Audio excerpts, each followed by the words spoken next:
If you had one shot or one opportunity to seize everything you ever wanted in one moment, would you capture it or just let it slip? Yo.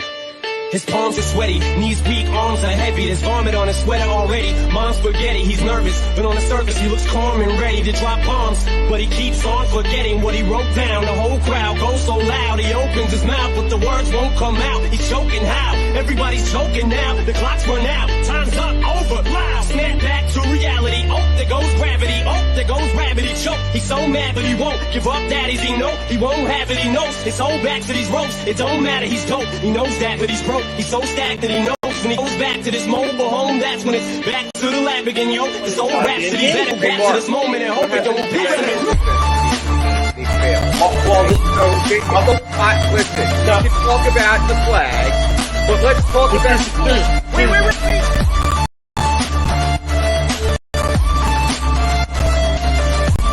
Good morning to everybody. Welcome to Trending in the AM right here on DSM Media Live, as always.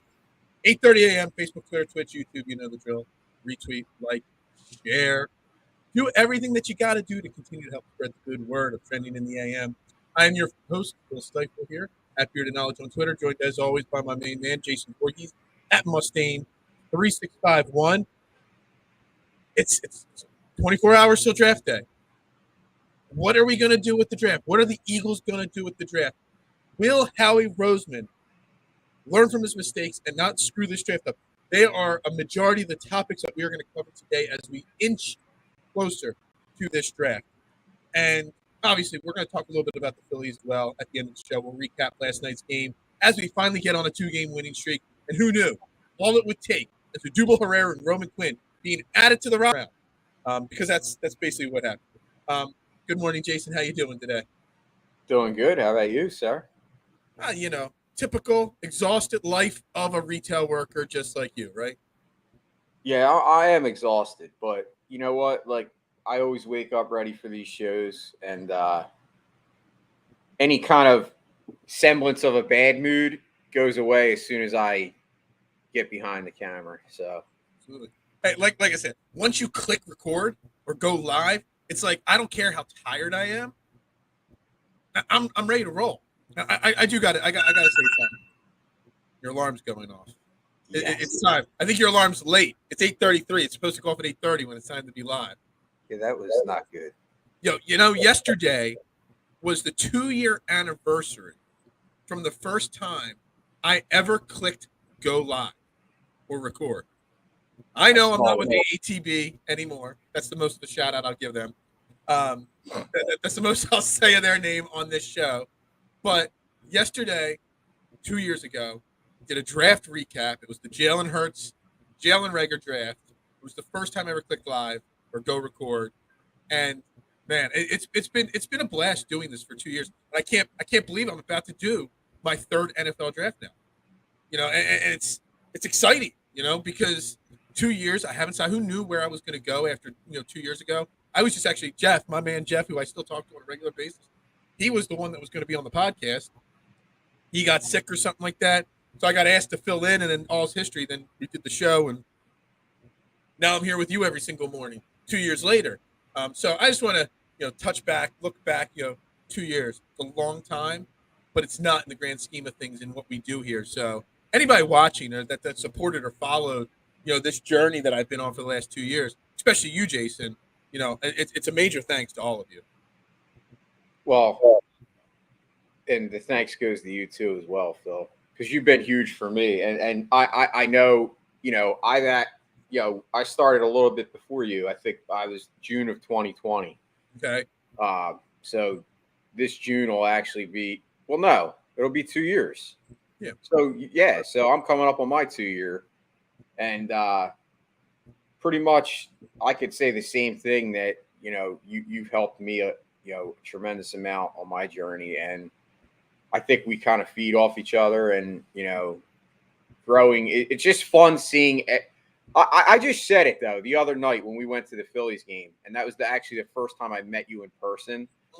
It just proves that there's more to podcasting than just the actual content that we're doing here. Like, we've built a friendship, And there's a lot of that in this community. Like a lot of people end up becoming friends and interacting outside of podcasts. And that's what it's really all about to me. Like, don't get me wrong. Like, I enjoy doing what I do, but it's meeting people and being able to engage with other people that actually makes me happy. Right. Well, let's get all that mushy, sappy, love stuff out of the way. That out of the way. Got all that crap out of the way. So I posed the question, to start the show here. What would be a successful first round, in your opinion, for the Philadelphia Eagles? And there's a lot of little side stories that we have to, dabble into as we bring up points here. But, we come on the show Friday morning because you'll be with me Friday. Tomorrow, I do want to give a special shout out. My man, Philly the pod, Joe Castro, will be sitting in the co-host chair tomorrow with me. We'll do our final mocks. We'll do our final look at this draft. We're even going to talk a little Sixers and Nets because he's a big Nets fan, and I can't wait to rub into him, a little Ben Simmons stuff because I know he was so excited about Ben Simmons being a Net. But Joe Castro, my man, he's a big supporter of the show. He does great work on his own as well. He'll be on the show tomorrow. But Friday, when we sit down here to do this show, Mark's chiming in, best player available. That would be what makes it a success to him. When we come on the show, Jason, on Friday morning, what are you going to say? Or what would need to happen Thursday night for you to say Thursday night was a success? Well, for me to actually be able to say it's a success, obviously I have the guy that I want.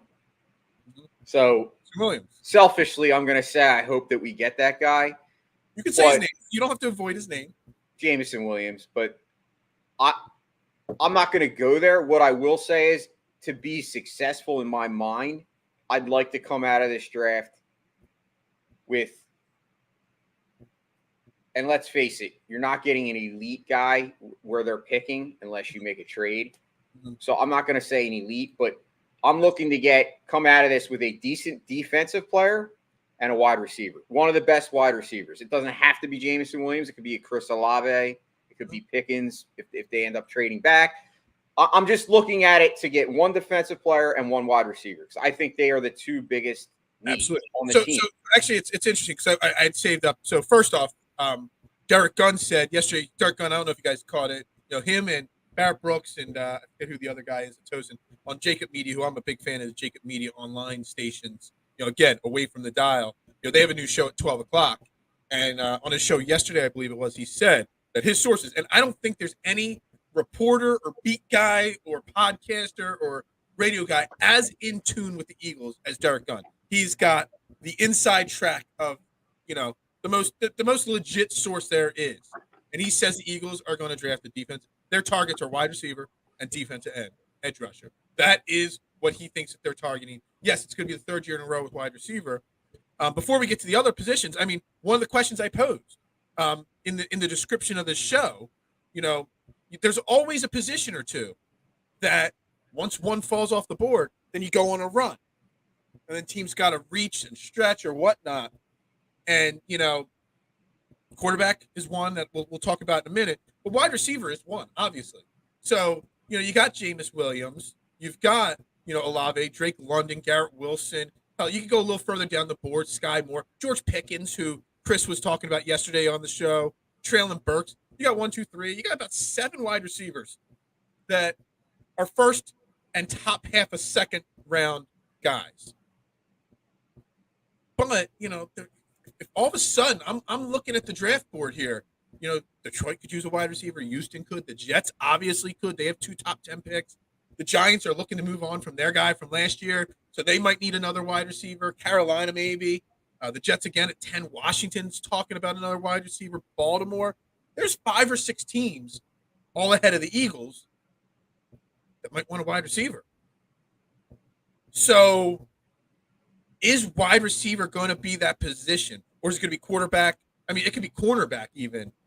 What position is going to be that first position? And I think it's wide receiver for a specific reason. But what position is going to be that first one that changes the entire draft complexity by being, okay, it's just going to be the first position that everybody's going to go on a run for and change it. then you get to see a guy like, there's rumors that Thibodeau might fall and might be available. Kyle Hamilton might fall. Maybe one of the cornerbacks fall. What position is it? Is it going to be wide receiver that resets it? I don't see. I tend to believe I see what you're saying, but I would go more edge rusher. I think edge rusher is the premium position, and I think there's quite a few studs in this particular one, including not just edge. Let's say defensive line, because there's a couple tackles in here that have been linked to the Eagles too as well. And don't forget Fletcher Cox. I mean, we let him go and brought him back. So what does that tell you? Well, and on a 1 year. But the thing with the wide receiver thing that scared me, we talked about Howie Roseman's press conference a couple of weeks, and he talked about missing it. Like when he was asked about the big deals for Devontae Adams and Tyreek Hill and these other guys like, DK Metcalf and AJ Brown and stuff like that are Deebo Samuel that are looking to be traded so they can get their big contracts and not overpaying for them. Sometimes you have to, are some teams going to see the big money going to these wide receivers and be like, instead of that,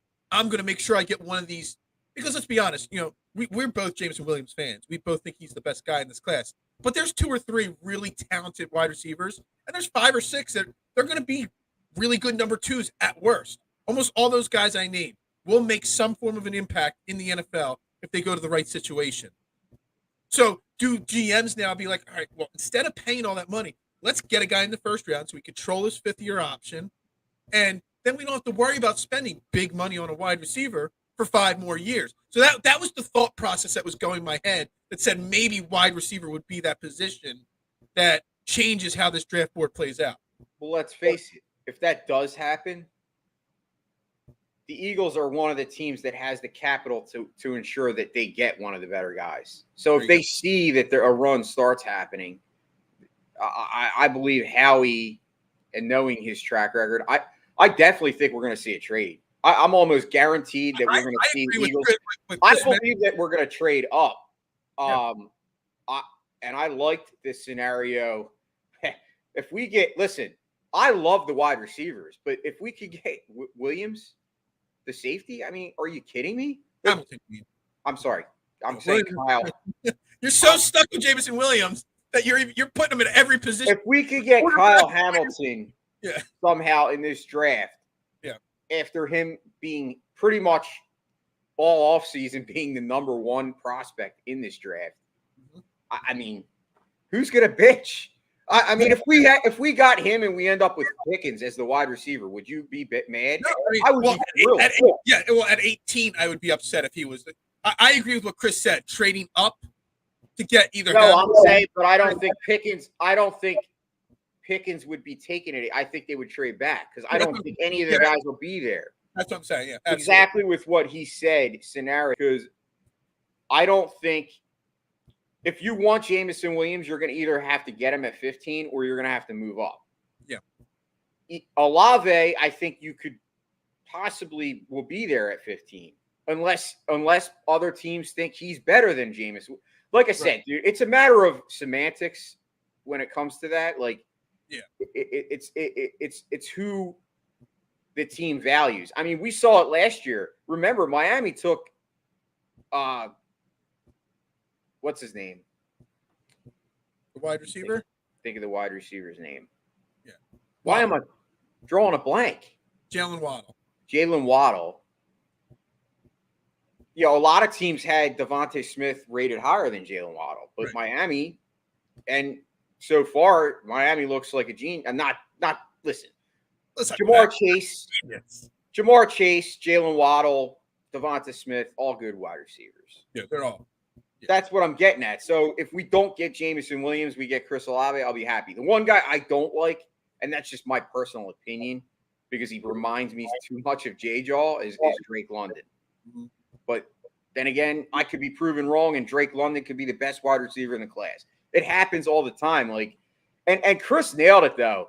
It's funny how we're all wanting these guys in this first round, but if you look at the track record, and he brought it up yesterday, all the big money wide receivers that just got paid were second, third, fourth round wide receivers. They weren't first rounders. So if that just tells you that should be the plan. Maybe the plan should be not to draft one of those wide receivers and try to trade up in the second round to wherever Pickens falls to, get Pickens in the second round, maybe Boya Mafe or whatever his name is, or no, not Boya Mafe, he's an N.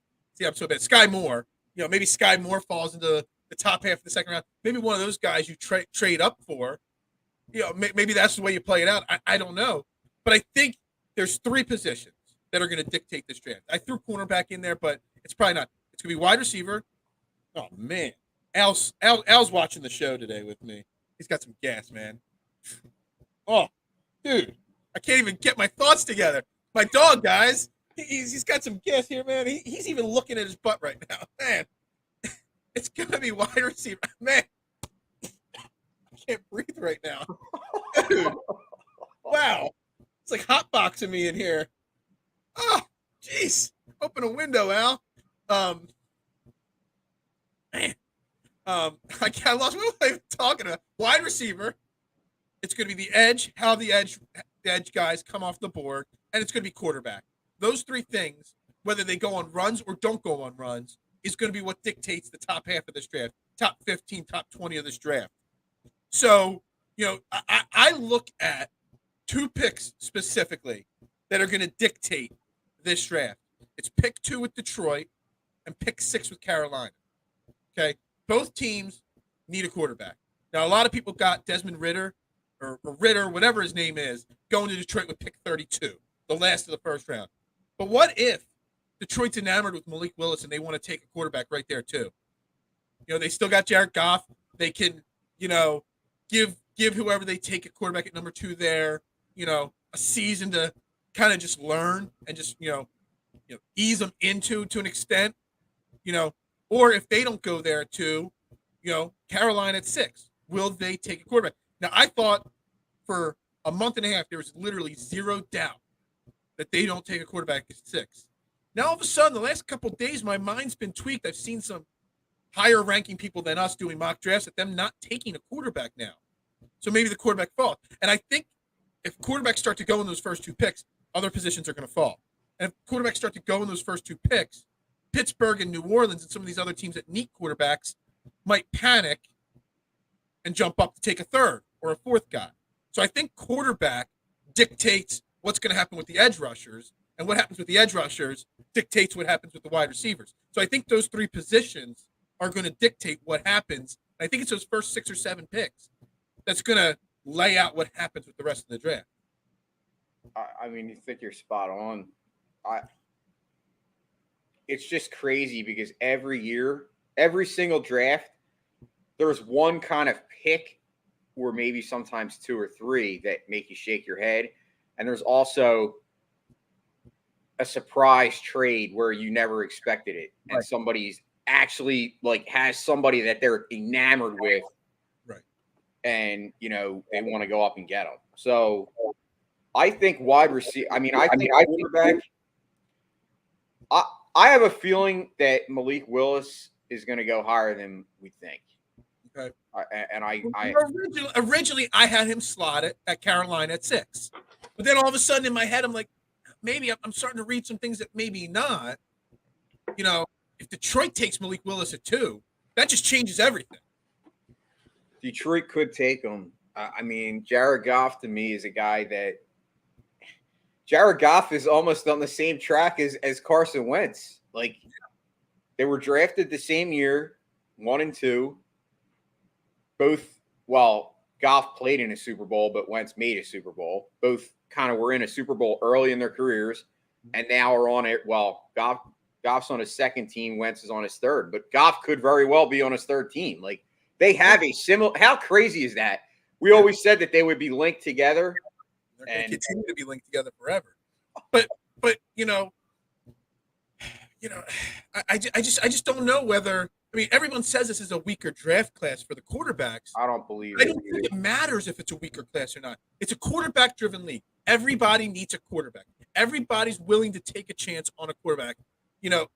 Unless you've got a guy that could be a placeholder, which Carolina, they don't have a placeholder. At least Detroit has the placeholder. So if they want to wait till the end of the first round or the beginning of the second round to get their guy, they could do it because they still have Jared Goff as that placeholder.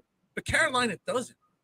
Are they really going to go into another season with Sam Darnold? Is Matt Rule really going to – it could be his last season in Carolina if he doesn't have a successful year. If he goes out and drafts a quarterback, it might actually buy him an extra year as a head coach to continue to turn that franchise around. And then Pittsburgh, everyone says Pittsburgh's enamored with Kenny Pickett, plays at the University of Pittsburgh. Matt Corral, another guy. Those two names. There are a lot more teams that need quarterbacks than people are willing to admit. Seattle needs to. You think Atlanta's happy with Marcus Mariota as their starting quarterback? It's not a long-term answer. I think Atlanta could take a quarterback. I think Atlanta could be the team that takes Malik Willis if Carolina doesn't take him, or he's not taken earlier by a team. I think if he's taken earlier, it means there's a trade. I don't think Detroit, as much as I don't think they're sold on Goff, I think they want to go best player. They have to get one of those edge rushers. I think edge rushers still like a game-changing position. Agreed, 100%. And those guys up there, if you get one of them, you're changing your defense like night and day by just getting one player. That's how dominant those guys are. Right. I don't see it. Like I said, dude, it could go any way, and we could be obviously we're having fun here and we're just doing this because obviously that's what we do. Right. But the draft is just it is a crapshoot, and you never know what teams are thinking. We don't know what team talking with what team. Really, Yeah, well, I mean that's totally true too. I looked to what Chris said yesterday, and I took a lot. He offered a lot of great knowledge, and I believe what he says.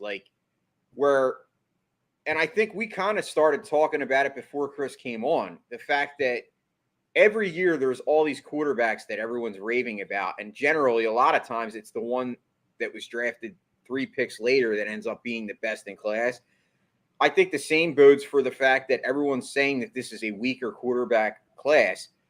It could be one of those years where they're saying that, and Malik Willis could come on and become the best guy since Pat Mahomes. Like, you don't know. He's taking 10th overall. Exactly. Yeah, I get that. Quarterbacks are becoming – the whole thing with quarterback that's crazy is that if you look around the league, it's become – not only is it a quarterback-driven league, everyone wants the next generational or we had this conversation on the show before. There's only so many Josh Allens or Aaron Rodgers in the league, but every team in the league continues to chase that guy. Correct. And Correct. It's maybe it wouldn't be such a quarterback-driven league in the draft for draft purposes if teams gave quarterbacks more time to develop. It's something it's off topic of the draft, but not exactly. I think a lot of these quarterbacks fail because 2 reasons they fail. One, if you're drafted in the top 5, you're normally going to a bad team. If Detroit takes, no offense to Jason Sullivan, my man, I love him, but if he gets drafted to Detroit, he's going to a bad team. They literally have almost no talent. DeAndre Swift is pretty much their only player. Perfect example. All you got to do is look to last year, Justin Fields. Exactly. Trevor Lawrence had a god-awful season. Trevor Lawrence. Huh? I wasn't high on Trevor Lawrence as other people. You weren't as high, but the league was. That's what I'm getting at. They thought he's the next generational guy, but look what he did with no talent. And you're right, Phil. It happens because everybody wants instant gratification. And that's the second part of my point is they want the instant gratification. So they put these guys in a situation like instead. I always go back to what's his name? Now I'm drawing a blank. The guy that got drafted years ago, number 1 overall by the Bengals. No. Before that. After Achilles Smith, before Dalton, he sat his whole first rookie year, carried a clipboard his whole year. Why can't I think of his name? Yeah, what the hell? Look at yeah, I can't think of his name. Anyway, it's smarter. You take these first rounds, you get a guy in the first 3 or 4 picks. The team feels forced and obligated for the fans to put their young guy out there right away. And you're on a bad team. You got a young kid that's never started in the NFL. You throw him out there with no wide receivers, a bad offensive line. They're going to fail. Their confidence is going to be shaken. They're literally the bad teams draft the quarterbacks early, and the bad teams force young kids right onto the field. And it's a recipe for failure. If you go back in the day, all these former quarterbacks, 80s, 90s, they held a clipboard 8, 10, 12 weeks of the season, sometimes the entire rookie season, to learn about the game, learn about the speed of the game. You took your time developing these guys. That's why there were stretches of NFL football over several seasons where you didn't have 3 elite quarterbacks. You had 7, 8, 9 elite quarterbacks in the league at a time. And that's because you took your time developing them. And that's the problem with these quarterbacks. You're on fire today, because that was all I got. Show's over. No, I just absolutely, I think quarterback, like I said, I mean, I'm looking at just a few that maybe weren't high-level guys like Jalen Hurts. We have one in our own building. But right. It's a guy that, like... Carson Palmer, by the way. That was the name I was Carson Palmer. Yeah. He blew out his knee there at one point. Like, we all agree, Jalen Hurts, I mean, Chris talked about it yesterday. He's not a guy that has the eye-popping talent as far as, like, his ability. But he's a leader, and he's a guy that you can, like, as Chris mentioned, he's kind of a placeholder. But your hope is that maybe he gets better and he shows you more than what you think he could do. And that could happen too. I guess that's the thing with quarterbacks, is that you just never really know. I mean, the best example ever is obviously Tom Brady. He was a 6th-round pick. Mm-hmm. Tom Brady was that's an extreme example, but yeah. Yeah, but he is the example of a guy that yeah. Nobody knew that he would be that good. How many quarterbacks are drafted number 1 and fail? I mean, Sam Bradford. Sam Bradford was like the next one. And look at his career. I mean, he never ended up coming close to being what a 1st-round pick should be. I don't know. I just think that everyone chases the quarterback, but very few hit on it at the end of the day. Yeah, no, I agree with you. So the other position, so we've talked wide receiver, we've talked quarterback, and then obviously edge rusher. I'm still getting used to saying the word edge rusher and not defensive end. You know, it's just not natural to me, edge rusher. But that's another position that'll dictate. And me and you, we're on the same boat. It's edge rusher and it's left tackle. You know, if you're a young team, if you're trying to build a foundation, there are 2 positions that you just need to, jump all over those guys in the draft. And if you look across the league, the best teams all get pressure on the quarterback on a regular basis. Obviously, Hutchinson. Can we agree that Hutchinson's going to go number 1 overall? Or do you think there's any chance that Dougie P down in Jacksonville does not take the consensus number 1 player on the board with that first pick? I'm sorry? Is there any chance that Doug Peterson doesn't take Hutchinson 1 overall? I mean, I hope he does for his sake. Yeah. But I guess you got Neal, the left tackle. There's the tackle that I heard that he's enamored with. Yeah, maybe he takes a tackle at 1 overall. And again, you can't fault him for that either. Get a guy to protect, Trevor Lawrence for the next 10 years. But, the edge rushers, that's a position that you have to attack. And there's, in my opinion, 5 guys that'll all go in the first round. You got Hutchinson, you got Thibodeau. Karlaftis, we've talked up and talked down on him this draft process. He's going to go in the first round, just where. Trayvon Walker from Georgia, Jermaine Johnson from Florida State is actually there was a point where I saw Jermaine Johnson go in the top 10 or 12.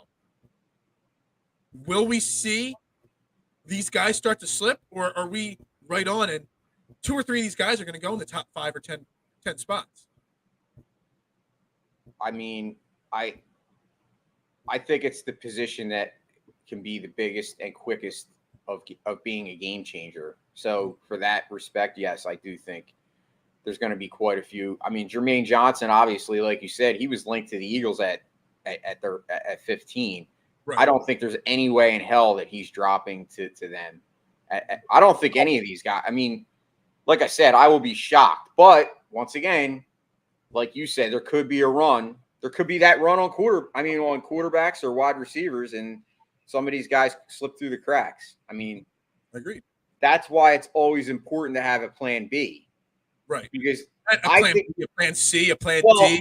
And I think that's where Howie sometimes has struggled. Like, I think a lot of times, like, even with the Jalen Reagor pick, I think the Eagles realistically that year, I don't think he was necessarily their first target. I think they wanted CeeDee Lamb, but I don't think they wanted to make that trade. And you know, I obviously looking back in hindsight, you wish they would have, but I just think plan Bs are very important, because if your guy gets taken, you could end up panicking if you don't have a good plan in place where you say, okay, well, if this guy's taken, where are we going next? Are we going to reach for that position, or are we going to take the best player available? I think that's what, you know, how Howie said in his press conference, he was admitting his mistakes. Mm-hmm. I think that's been his biggest mistake, not having a ability to kind of pivot when the cards aren't in his favor, so to speak. No, it makes sense. So the question is, then, with edge, with wide receiver, hell, like Chris said, trading up for Chris Mail, Eagles. I'm with you. I mean, well, actually, I'm probably not as high as you, but I'm probably in the 85% chance likelihood that they trade up the Eagles. But the question is, trading up, like, so defensive end, guy starts to fall that you were like, just say Thibodeau, because there are rumors. I think it was Todd McShay said Jameson Williams. One of the big names said the Eagles are looking to trade up to get Thibodeau. How far would you trade up for Thibodeau? How far would you trade up for Hamilton? How far would you trade up for Williams if you had to trade up for those guys? Because each guy, if you have to trade up for, depending on how far you trade up, the more it's going to cost. You know what I mean? So, like me personally, I would trade up to 4, 5, or 6 to get Thibodeau, but I wouldn't trade up to 4, 5, or 6 to get Williams. You know what I mean? So where are you with those 3 guys? Because they're 3 guys that could slip. They're 3 guys that we've heard plenty of rumors that the Eagles like a lot. How far up are you willing to go for each of these guys? And I'm going to tell you what it's going to take to get there.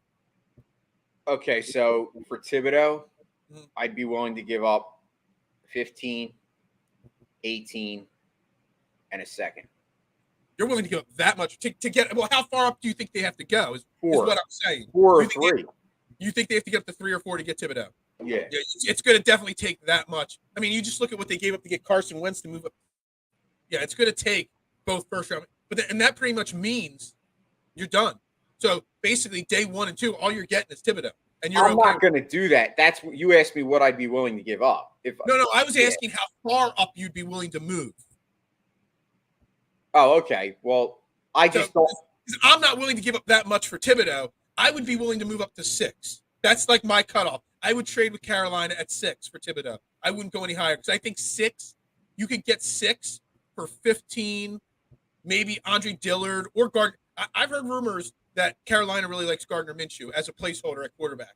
You know, you might be able to give up 15, Gardner Minshew, and a second-round pick. See, that's where I disagree. It's only two picks later, and you think you're going to have to give up that much less? I disagree. Like, I think anything into the top 10, you're going to have to give up 2 picks. You might not give up 15 and 18. You might give up 15 in the future. But you're going to have to give up a lot to get in that top 10. To get Jameson Williams, I'd be willing to trade up to the Jets at 10.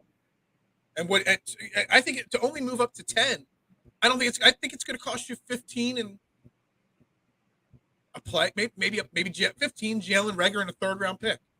And that's fine. I think if you could do that, I would do it in a second to be able to guarantee you're going to get Jameson Williams.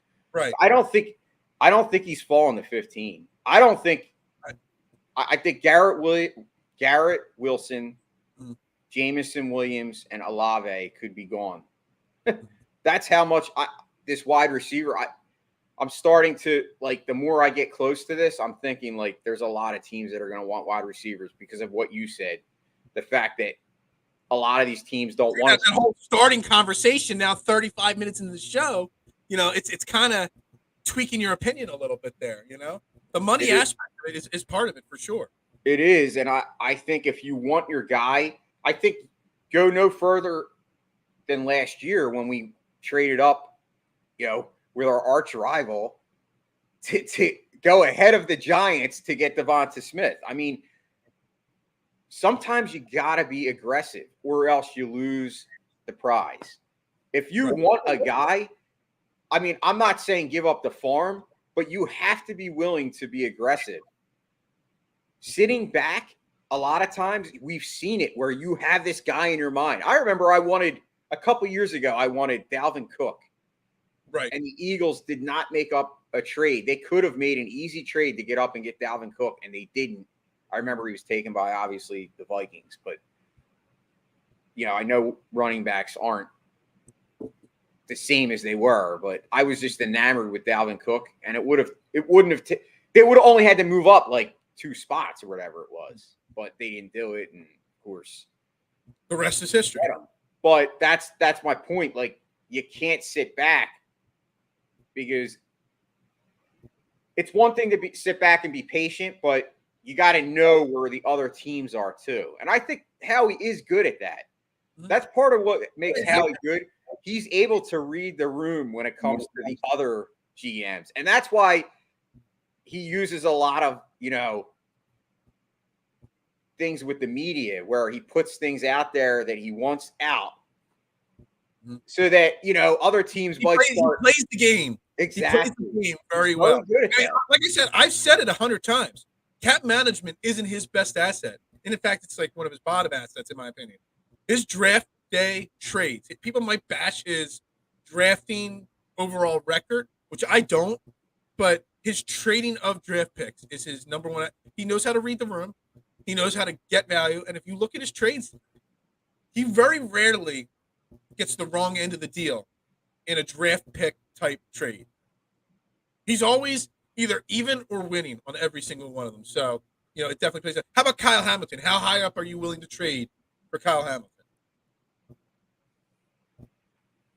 Thinking in the back of your head how much you might have to give up to get Kyle Hamilton.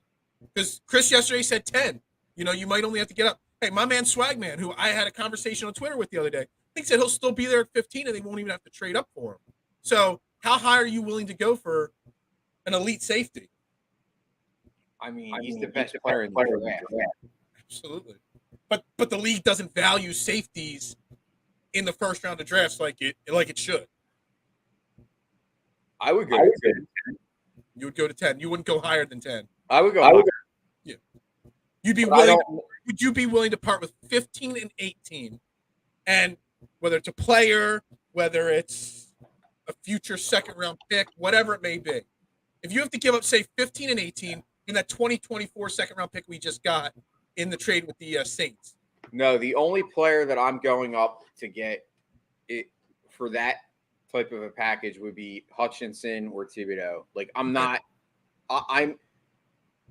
I think that's the premium position, and not that Kyle Hamilton wouldn't be great, but I don't think it's worth that much of an investment to get. As long as we're not giving up this year's second round pick, I mean, I know Howie wouldn't do it, but I would personally be willing to give up all that for Kyle Hamilton. I think that's how elite he is, and I know he won't. I know no one in the league would give up that much to move up to get a safety per se. And I agree with you. I would do it to get Hutchinson or Thibodeau as well. I did read a report, or maybe it was Chris who was talking about yesterday, Thibodeau, and maybe he's just not into football. He's already got his post-football career, planned out to an extent. So maybe that would give me a little trepidation. Maybe that helps him fall down the board a little bit even. But I would be willing, if I was the general manager of a football team, and that's probably why I'm not a general manager, because I value positions differently. I would give up both picks and a future second to get Kyle Hamilton, because I think he could anchor a defense. He could be that, I'm not going to say he's Brian Dawkins, but he could be that Brian Dawkins, Ed Reed, Troy Polamalu, that type of an anchor on a defense for 10 to 15 years. And all those guys, carried their teams to great runs as a franchise for a long time. So I think he's got that kind of level of talent and potential. I mean, Brian Dawkins level? I mean, I don't know. I didn't say talent level. I said carrying of a team level. Like Brian Dawkins carried the Eagles franchise. Ed Reed carried that Baltimore franchise. Polamalu carried I'm not comparing the specific talents, but just the level leadership. leadership and what he could do for the franchise for the next 10 to 15 years. And I also think he would make everybody else, Darius Slay, Levante, and you'd make everybody on the defense better by having somebody back there that you could trust that could do everything, play center field for that defense. I mean, I'd be willing to do it for him, but we know that's not going to happen. but if he starts to drop, the dream could come true. I would be ecstatic. Like I said, Swagman will tell. I laughed at him. Like, no way that he was getting a 15. But let me preface that by saying, Swags, that I love the guy. He's my favorite player in this draft. He is. There's no doubt about it. Okay, so this is the last time you're on the show till Friday when we're going to be recapping round one. All this what ifs on Friday will be like, well, what happened? And we'll be, reacting to it. So this is the last time I'm going to see you. When we come on, almost like when you predict the score, 5-2 Phillies win. Your predictions for what happens when we come on here on Friday. What are we going to be doing? I think we will have drafted Jameson Williams and George Kalafdis. Okay. That's what I think this is going to happen. I think if we didn't have to trade too much to get those two guys, anywhere in the draft, if that's what we come out with, I'd be like, damn solid job, Howie Roseman. I think we may have to go up a little bit to get Jameson Williams, and I think we'll get Kalafdis at 18. Okay. I think that's where they're thinking. Kalafdis to me is like I've seen him comp to a guy that we just had last year as a free agent. Obviously, he was a bust for us, but he's older now. But Ryan Kerrigan, who did very well with Washington, he wasn't like a superstar defensive end, but he was a guy that put up 10 sacks a year consistently. And I think that's the way they view Kalafdis. And I think getting a guy like that to add to what we already added in free agency helps this team. And you get your wide receiver, and you have Devonta Smith and Jameson Williams for the next X amount of years, whether it's Jalen Hurts or you get another quarterback next year. But you have your weapons. I think that's the best scenario, in my opinion. Now, could they go up and get Kyle if he drops? Absolutely. But I think that's what I think. I think they're going to have it. Jameson Williams and George Kalafdis is what we're going to be talking about on Friday. Like I said, I would be grading that as a successful night one. I would, if you're accurate on that, I would say it's a successful night one. If neither of them come and we get Kyle Hamilton, I'll say that's a successful night one. I'm going to save till tomorrow morning with Joe Castro. I'll save my. I was just going to say, you're not going to give yours. I'm going to save my final prediction. Damn you! I still got one more day to drag out this draft talk, man. I got to stretch it out. I got to draw that little thread there as long as possible. Don't go now. What is he doing over there? Man, Al is all over the office this morning. He opened the door, and he's just Anyway, all right. So real quick, 45 minutes into the show here. Let's touch on the Phillies a little bit here. Phillies, yay, are on a winning streak finally. They have won 2 in a row. They've taken 2 games against the Rockies. All of a sudden, the Rockies look like the bad baseball team. Phillies are starting to hit a little bit. Pitching is starting to come around. I got an interesting stat. Let me make sure I can bring it up here. So the Phillies, as a group, starting pitching, first 3 turns through the rotation, 3-7 with a 5.07 ERA. First 3 turns through. Opponents had a 7.59 on base percentage. Now they're only 4 guys into this next 4th cycle through the rotation, but this 4th cycle through the rotation, a 1.45 ERA for the starters and a 4.40 on base percentage. Now, is that a sign that things are starting to turn around, or is that just proof that this rotation is exactly what we said it was, an average rotation that's going to have stretches of bad play and stretches of really good play? Zach Eflin pitched really well last night. Everybody knows I bashed Zach Eflin a lot, but he pitched really well last night. I think it's B. Yeah. I think the starting staff is going to continue to be inconsistent. They have guys that Zach Wheeler and Aaron Nola who, when they're on their A game can pitch like, Max Scherzer. And then they have days where they give up 5 runs and implode. I just think, to me, I just like to see a little bit of consistency, and you're starting to see it in the lineup. They've had pretty much the same lineup, I believe, since we went there Friday, maybe even before that. Yeah, well, they had Odubell one game, Verling the other game, but outside of that, the top 8 has been exactly the same since Friday. And we've talked about it. No matter what lineup Joe chooses, stick with it for a while and let's see what happens instead of this changing of the guard every single day. Which, right.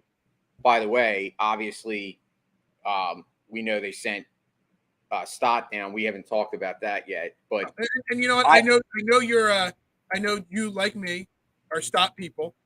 You know, I know that, but it's the best thing to do for him is to send him down. Well, yeah. I mean, he wasn't playing.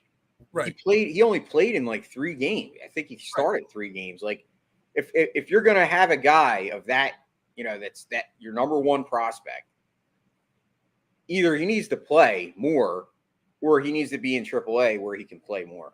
I mean, that's the two. There's only two options, and I don't. While I don't like seeing him go down, I got to be honest with you. Is it a bad thing to just say that somebody might not just be ready yet? I mean, it could be possible, and I know it's a small sample size, but why rush the guy? I mean, they were patient with Alec Boehm to a certain extent. They didn't just bring him up year one. I mean, he played in AAA his whole first season. Right. Let Stott get his seasoning. Gregorius is a guy that I guess my hope is that Didi actually has a good year, and by the trade deadline, teams want him, and we can unload him, knowing that we have Stott to bring up at that point. Right. That would be the perfect scenario for me. I do love the fact of Alec Boehm continues to hit. I mean, obviously he's not hitting 500 like he was earlier in the year, but he's still getting on base. Yeah, obviously. He's still hitting the ball, getting on base. He's seeing it good. I saw the other night he hit one basically to the fence the opposite way. He just missed the home run, and when he's going the other way, that to me shows his confidence. Like let's face it, in hitting, like when you're trying to pull everything, that's when you go into these slumps. You see it all the time with a lot of these guys where they're just trying to pull everything, and then they end up, going one for their next 35 or one for 50. But overall, I'm happy with the Phillies the last 2 games, obviously, but I'm not ready to say they've turned the corner yet. No, not at all. I think one of the key things that we see is, that's still a concern for me is the fact that Joe Girardi is still not giving JT Realmuto a break. I think JT has played, how many games? I think we're 8, 10, 18 games this year. I think JT Realmuto has played 17 of the 18 games, if I'm not mistaken. And that's a concern. Last night, blowout, they were up, I think it was 10-1 at one point they were up. Yeah, they were up 10-1. Bryce Harper got pulled as the DH. Nick Castellanos got pulled from right field. Kyle Schwarber got pulled from left field. Start giving some of these guys, a break. But instead of pulling JT, they pulled him and moved him to first base to give Rhys Hoskins a break and put JT at first base instead. I hate to say it. We're going to burn JT Realmuto out really fast here if he does not get a break behind the plate. Am I wrong? I mean, you're absolutely right. JT, that's why I thought it was great to have the DH, because I thought JT would make perfect sense. Now, obviously, with Bryce Harper's injury, that's why he's had the DH. I think that someone has stomped that plan, because I think JT, to give him a break while maybe not giving him off a lot, give him a break behind the plate, the DH would have been the perfect fit. But now Bryce Harper is actually in the DH because of the injury, so that you have him in the lineup every day. I do agree. I think you're going to have to give him a break here in the next game or two. I'd like to see it. He's actually having a very good year, JT. Absolutely. I'm not trying to take anything away from what he's doing. I I get concerned when I see a catcher playing 17 of 18 games. And then when you have a great opportunity like last night, you give him 2 or 3 innings off to rest, you move him to first base instead and give your first baseman a rest instead. If there's any catcher in the league, though, that's physically fit enough and mentally tough enough, it's JT. I mean, he's played a lot over the years. He's in good shape. Obviously, I thought his defense dropped off a lot last year. I thought he was always one of the best defensive catchers in the league, and I think last year you saw him have a step back.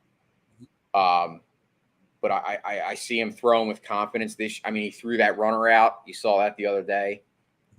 The snap throw.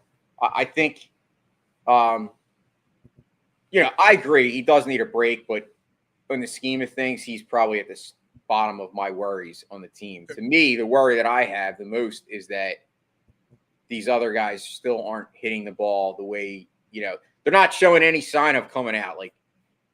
Kyle Schwarber's, put some bombs out of the ballpark, but he's still not hitting where he was last year. Agreed. Now, he did start off slow last year. I went back and looked at his numbers. I think he was hitting 235 around the same time. So he's at 172 right now. Yeah. Castellanos, I'm not worried about. Castellanos, even though he's not 13, we don't need to worry about him for sure. Not worried about him. Segura, I'm not worried about. It's funny because I said it on the pregame show the other night. Everyone's frustrated and freaking out about how bad the Phillies are offensively. They have the 5th highest batting average in Major League Baseball. So it's not that they're not hitting the ball. They're not hitting it situational. I forget where they ranked, but I know on Sunday, I think they put it up on the screen about where they ranked in league averages and runners in scoring position. That's not good. So they're not getting timely hits is what the problem is. Exactly. And that's the difference between winning and losing. Situational hitting. Joe bringing up his Stubbs a decent enough backup, or should they have added a veteran to be a better catcher backup? That might be part of the reason why, JT. And that's why I kind of say that Joe Girardi is running him out there every single night because he's on the hot seat. He wants his best players out there. Maybe there's literally zero confidence in the Stubbs kid to be the backup catcher, and that's why they're running JT out there all the time. That very well could be the case there, Joe, for sure. Yeah, I think you just nailed it again. He's on the hot seat. Yeah, absolutely.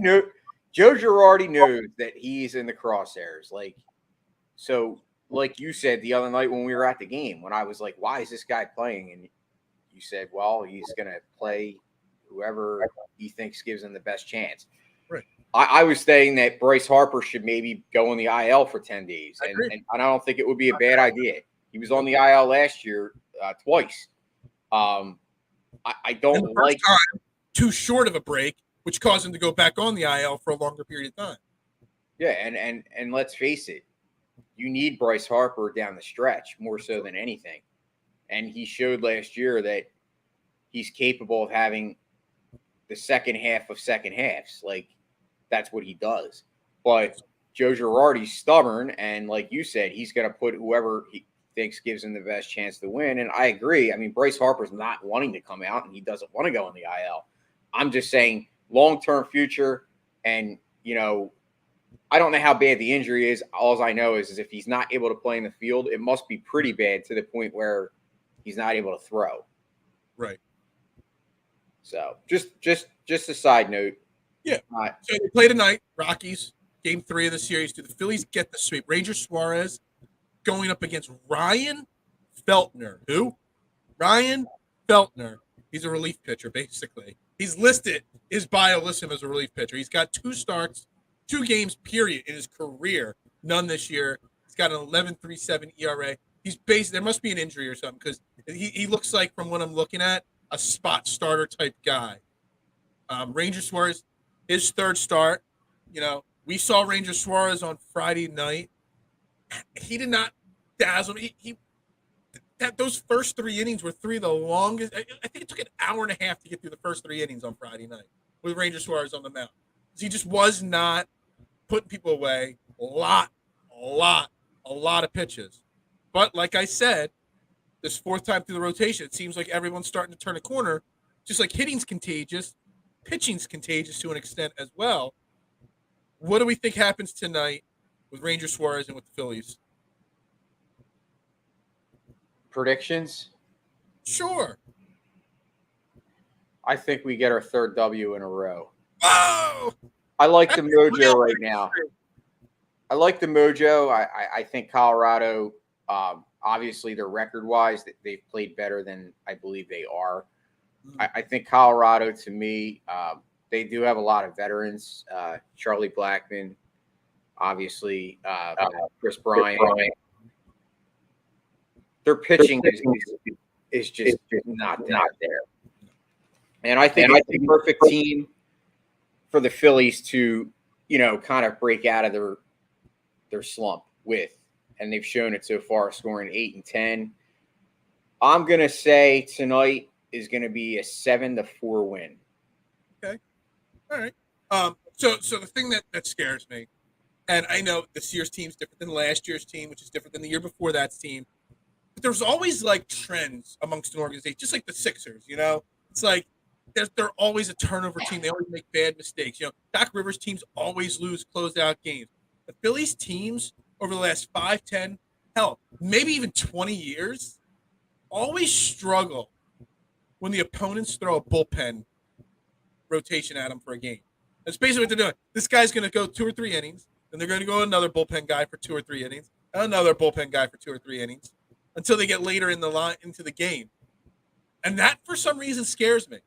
Because the Phillies, I don't know, it's Joe Girardi, Kapler, going back even further with these coaches, they always seem to struggle in these situations that they can't get themselves mentally right and their strategy to attack these guys. What is one thing that this Phillies team does a lot of? Swing at the first pitch. How do you help a team that's throwing a relief pitcher out there to start a game? You help his pitch count by swinging at the first pitch a lot. That right there is the storyline that scares me. Should the Phillies win? Absolutely. The over-under on the game is 8.5 runs. I would smash that over in a heartbeat. Sure, the Phillies should win this game. But would it surprise you when, I next talk to you tomorrow at some random point of the day tomorrow, we text. Would it surprise you that the Phillies lose this game or at least struggle in this game and have to put some big heroics late in the game because this bullpen effort from the Rockies, stumps this offensive juggernaut of a team? It wouldn't surprise me in the least. I think you nailed it. It's their track record. They struggle against bad teams. They struggle being consistent and putting up, winning streaks. I think it's the mentality. I think it's the manager. I mean, where I'm at. Joe Girardi, to me, could at this point, I think he's the issue with this Phillies team. Mm-hmm. Because it begins and ends at the top. Yeah. If they would have lost these last 2 games to the Rockies, you'd be hearing a lot more Joe Girardi getting fired talk for sure. They were 6-10 when they started this series. If they were 6-12 right now, instead of 8-10, you'd be hearing a lot more Joe Girardi hot seat talk for sure. Oh yeah. I was getting to the point where I was thinking maybe he'd be gone by May if they lost like 3 in a row. And I don't think John Middleton will be patient because he spent a lot of money and he went over the tax. So he expects results. Mm-hmm. What did you say before that Middleton said it's a results-based business? Yeah, something like that. I forget the exact quote, but yeah, exactly. Yeah. So do the Phillies win? Sure, I see them winning. I'll say 6-4. It's a much closer game than you think. And a lot of those runs come later in the game for the Phillies. I think tonight comes down to Ranger Suarez's third start. Is Ranger Suarez going to be the guy that everyone hyped up after 12 starts last season? Or is Ranger Suarez what I think he is? An unknown. So it's up to him. I think tonight's game isn't on the offense beating this relief pitcher tonight. This game is on Ranger Suarez settling down, not taking 90 pitches to get through 4 innings or whatever it is. It's up to Ranger Suarez tonight to lock this game up. I agree. All right. We're going to wrap it up for the day there, right there, trending in the AM, DSM Media. As Jason looks like he's ready to go back to bed. Come on, man. You need some vitamins, boy. Take a vitamin or two, you know? I didn't have my coffee this morning or my Monster. I had my coffee. I had my water. Orange juice is waiting for me in the other room. Probably a pile of dog crap from Al because his ass stunk so bad this show. Man, awful. Anyway, thank you all for tuning in. Tomorrow morning, don't forget, Joe Castro sitting in the co-host chair with me. Philly the pod. Great guy. Does some great Eagles content. Can't wait to continue this draft conversation with him. It'll actually be a lot of the same topics, but it'll be great to get another perspective on where somebody is. We'll also talk some Sixers, NBA playoffs with Joe tomorrow. He's a big basketball guy. Unfortunately, Hallie's an Eagles fan and a Nets fan. I don't know how that worked. That's going to actually probably be my first question for him of the day. How an Eagles fan becomes a Nets fan, I'm not really sure. So we'll get into that with him. Stay tuned on DSM Media. Stay locked in. We're going to be live throughout the entire first round of the draft tomorrow night. I don't know, Jason, are you working tomorrow night? I work. No, I'm off. I work. You part of the draft show? What time is the show? I don't know. We're starting right before the draft. We're running through the Eagles picks. Until the Eagles are done, we're going to be live on the air for 2 to 3 hours on Thursday. I think I have Sports and Metal at 7, but then I'll jump in. I mean, I'm working till 8, so I won't be there. But it's going to be Dylan. It'll be Scotty. It'll be Parcero. It'll be Carter. It'll be the whole entire DSM team rotating throughout the night on for several hours. So make sure you're locked in. Because not only we got Trending in the AM, not only do we got Scotty Talks and Faithful Fanatics and the Phillies pregame shows, we're going to be live for several hours during the draft. So make sure you're locked in there on DSM Media. Make sure you're following, subscribing, sharing, retweeting, all the buttons that you want. Eagles trade for Devo. That's what Joe says we're going to be talking about after this week's out. I don't see it, but maybe. I mean, we'll see what happens. Everybody have a great day. Enjoy your Wednesday, guys. I'll see you back here tomorrow morning. Yo. Sixers and Eagles fly. Sixers and 6.